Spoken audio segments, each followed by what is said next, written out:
Okay, the nutrition facts panel and the ingredient list on the back of your food. It's an important part to understanding what you're eating, right?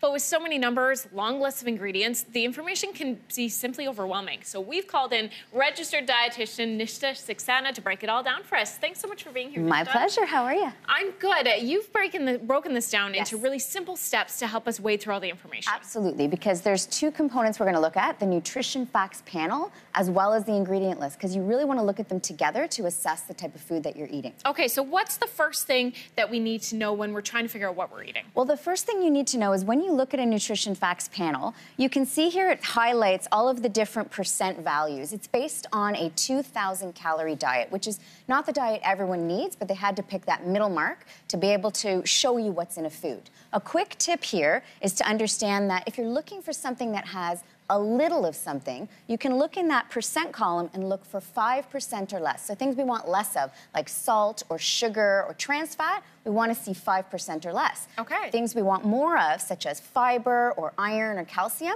15% is the number to look at on the panel, because if you see 15% or more, that has a lot of that nutrient per serving. So I'm going to take away from that if it says like 35%, 40% or something, that is a lot. It's a lot, yes. And it could be a lot in a good way, like fiber, but it could also be a lot in a bad way, such as salt. Okay, sounds good. So let's talk about a couple staples that we pick up at the grocery store all the time, one of them being bread. Yes, bread, very commonly eaten, obviously. And when you look at the ingredient list, so that's what you'll see after the word ingredients, the important thing to remember about ingredient lists is that it's in descending order. Okay. So that means that the very first food item you'll see after ingredients, that food is the most of that, that means that's the highest amount of that product is in that food product. In the ingredient list. In the ingredient list. So okay. On the sodium of bread in particular, you can see here we have 20% salt. And you said 15% was high. Exactly, and a lot of people don't realize that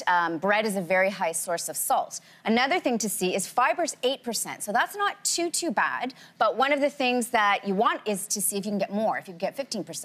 And sugars is not something that we need to achieve. We don't have to seek out added sugar, but we want to make sure that sugar's low in most of the food we eat. Okay, great. So if we look at the ingredient list for bread, you mentioned that we're looking at the descending order of lists, and this one has something listed a lot. Yeah, so this is actually granola cereal. As you can see, whole grain rolled oats. That would mean that most of this product is made of whole grain rolled oats. But you can also see as you go through the ingredient list to the very bottom, there are a lot of other sources of sugar in here. And granola is a really popular breakfast food. But you can see after whole grain oats, the second ingredient is glucose. Then we have another name for sugar, glucose and fructose, then honey, molasses, more glucose, chocolate chips, more fructose, more honey. So there's actually a lot of sources of sugar here as well. So we end up almost getting way more sugar than actual nutrition. Absolutely. Okay, so for this, are we just deducing that granola, something like granola bar, not necessarily a healthy food choice? Maybe not. You know, you do have to read the label to be sure, but it's not something that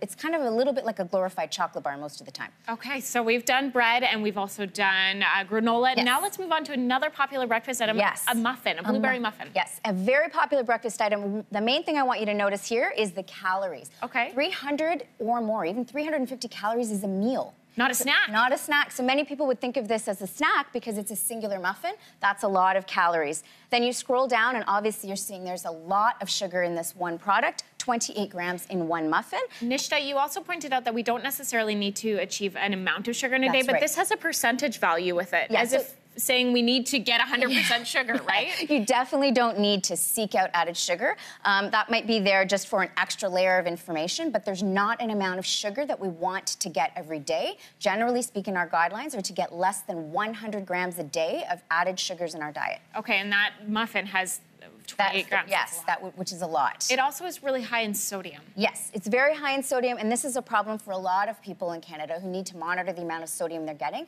Sodium in processed food is the sodium that really affects our health. Is this something we should just be making at home? If you can, I would say so, absolutely. You know, or you really have to seek out some of these better quality products. So if you can make it at home, that is always the best choice. Nisha, thank you so much. That was so helpful. You're so welcome.